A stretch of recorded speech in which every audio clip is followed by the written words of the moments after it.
তুমি নগ্ন অবস্থায় পৃথিবীতে এসেছিলে আর নগ্ন অবস্থাতেই চলে যাবে। তুমি দুর্বল হয়ে এসেছিলে আর দুর্বল হয়েই চলে যাবে। তুমি টাকা পয়সা সম্পদ ছাড়া এসেছিলে আর টাকা পয়সা সম্পদ ছাড়াই চলে যাবে। তোমার প্রথম গোসলের সময় অন্য কেউ তোমাকে গোসল করিয়েছিল আর তোমার শেষ গোসলের সময়ও অন্য কেউ তোমাকে গোসল করাবে। এটাই জীবনের সত্য।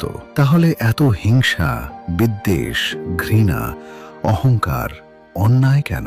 সবার প্রতি দয়ালু হও, ভালো কাজ করো। এই পৃথিবীতে আমাদের সময় সীমিত, তাই এই মূল্যবান সময়কে অর্থহীন কাজে নষ্ট করো না।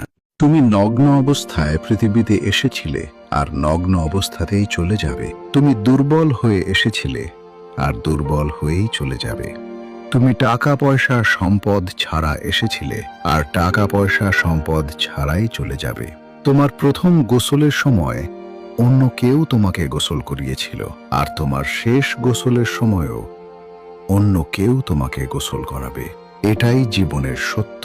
তাহলে এত হিংসা, বিদ্বেষ, ঘৃণা, অহংকার, অন্যায় কেন? সবার প্রতি দয়ালু হও, ভালো কাজ করো। এই পৃথিবীতে আমাদের সময় সীমিত, তাই এই মূল্যবান সময়কে অর্থহীন কাজে নষ্ট করো না।